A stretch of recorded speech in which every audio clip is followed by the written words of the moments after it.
Esse país tinha que ser livre e não é. Vivemos sob ditadura. Quando é que nós vamos acordar para isso? Perdeu o Mané, lembra?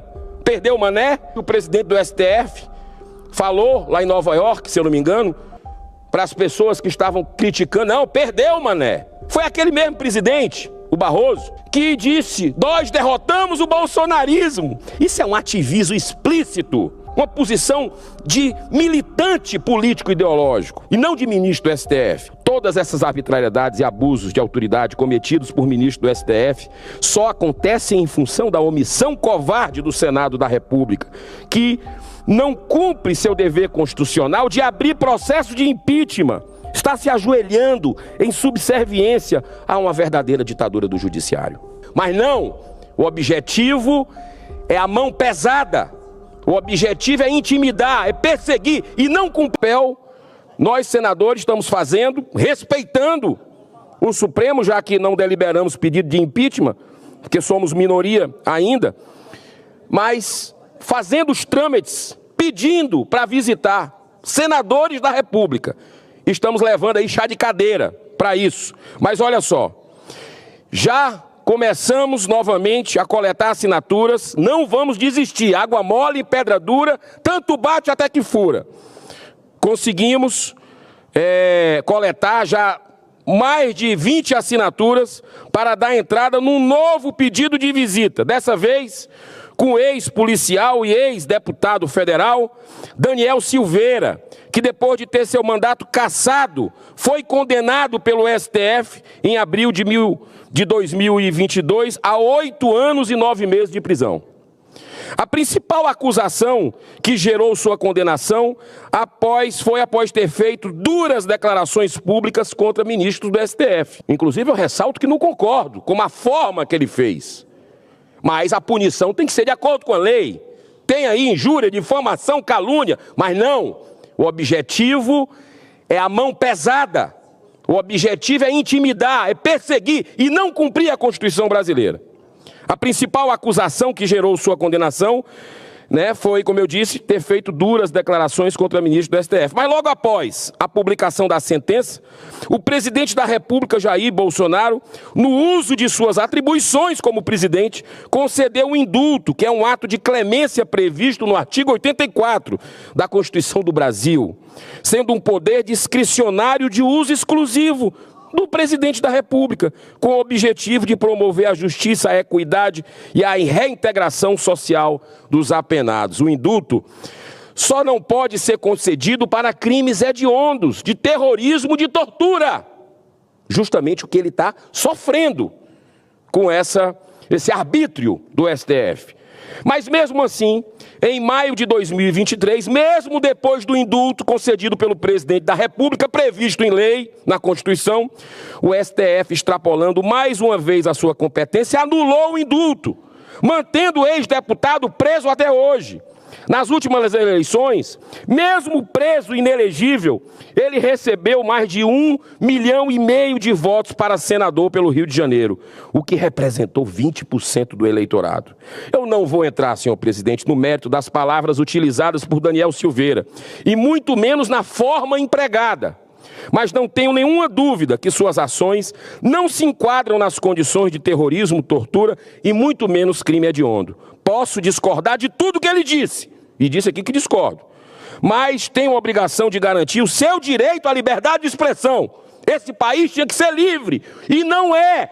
Vivemos sob ditadura. Olá, meu povo. Bem-vindo a mais uma edição Resgatando o Brasil. Inscreva-se no canal para receber atualizações. Crise institucional. STF sob acusações de abuso e intimidação em um cenário de crescente agitação política no Brasil. O Supremo Tribunal Federal, STF, está no centro de uma tempestade de críticas e acusações de abuso de poder.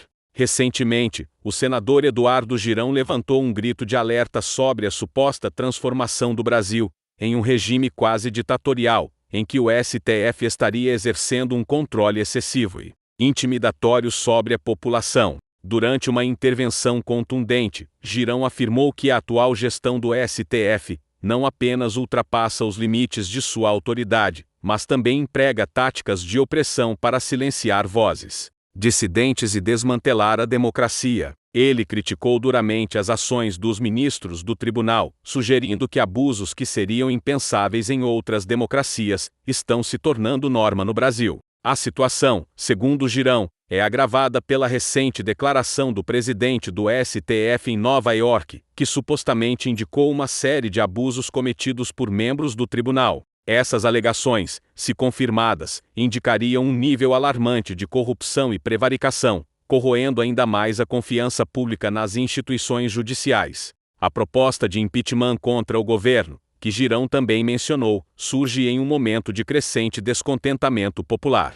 Muitos brasileiros, cansados de uma crise política e econômica interminável, veem o STF como um símbolo de uma governança que falhou em manter a justiça e a equidade. A pressão está aumentando para que reformas sejam implementadas e para que uma investigação completa seja conduzida sobre as práticas do STF. Enquanto isso, o país se vê dividido entre aqueles que clamam por uma restauração da ordem democrática e outros que temem que qualquer movimento para enfraquecer o tribunal possa resultar em ainda mais instabilidade. O drama político brasileiro parece longe de ter um fim, e o papel do STF continua a ser um ponto crucial de discórdia e debate nacional.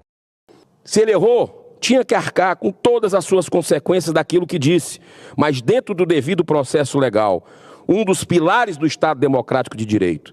Trata-se, na realidade, senhor presidente, de mais um caso explícito de perseguição. Assim como de tantos outros presos políticos, como a emblemática morte do Clezão, Clériston Pereira da Cunha, sob a tutela do Estado, depois do pedido da PGR para soltá-lo, e não soltou o ministro do STF. E ele morreu na prisão. As suas filhas, a sua esposa, é difícil dormir todo dia com o olhar delas que eu já tive em algumas oportunidades. Peço à senhora senadora, senhores senadores, coloquem a mão na consciência. Isso está acontecendo no Brasil de hoje. Preso político no Brasil. Tenho certeza que esse caso, quero falar aqui sobre o caso da Débora, senadora. Muito importante, senadora Rosana, o da cabeleireira, que pichou. Errou, pichou, mas está lá pegando 15 anos de prisão, com as filhinhas pedindo pelo amor de Deus. E você vê corruptos que não tiveram as suas esposas, as suas famílias, esse tipo de tratamento. Aí estão curtindo as suas missões, as suas mansões pelo Brasil. Tenho certeza que esse caso da Débora ainda terá repercussão mundial pelos níveis de crueldade praticados por decisões de ministro do STF.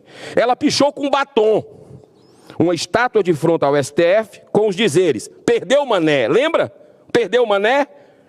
Que hoje o presidente do STF falou lá em Nova York, se eu não me engano, para as pessoas que estavam criticando: não, perdeu o mané. Foi aquele mesmo presidente, o Barroso, que disse: nós derrotamos o bolsonarismo. Isso é um ativismo explícito.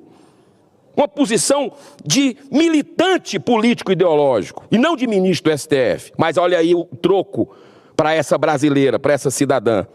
Ela está lá, condenada, apesar de mãe de 2 crianças, senadora, pequenas, com 9 e 6 anos de idade. Ela se encontra ilegalmente presa há 1 ano e 4 meses. E o pior, julgada pelos seguintes crimes: associação criminosa armada, batom, abolição violenta do Estado Democrático de Direito, golpe de Estado, batom, dano qualificado pela violência e grave ameaça com deteriorização do patrimônio público da União, batom.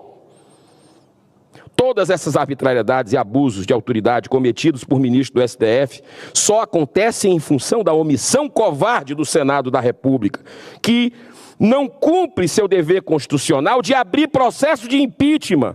Está se ajoelhando em subserviência a uma verdadeira ditadura do judiciário. Mesmo assim, sendo ainda parte dessa minoria aqui no Senado, eu vou continuar cumprindo o meu dever de forma responsável possível, mas com coragem, porque eu quero colocar a cabeça no travesseiro e dormir. Brasil à beira do abismo. O Supremo Tribunal Federal, STF, está mergulhado em uma crise sem precedentes. O senador Eduardo Girão lançou uma acusação explosiva, alegando que o STF está transformando o Brasil em um regime quase ditatorial, com abusos de poder e intimidação. Girão denuncia que os ministros do tribunal estão suprimindo vozes dissidentes e desmantelando a democracia. A situação piora com a revelação de que o presidente do STF pode estar envolvido em escândalos de corrupção. A proposta de impeachment ganha força em meio a um crescente clamor popular por reformas. O Brasil se vê dividido e tenso, com a instabilidade política intensificada e o futuro da democracia em jogo.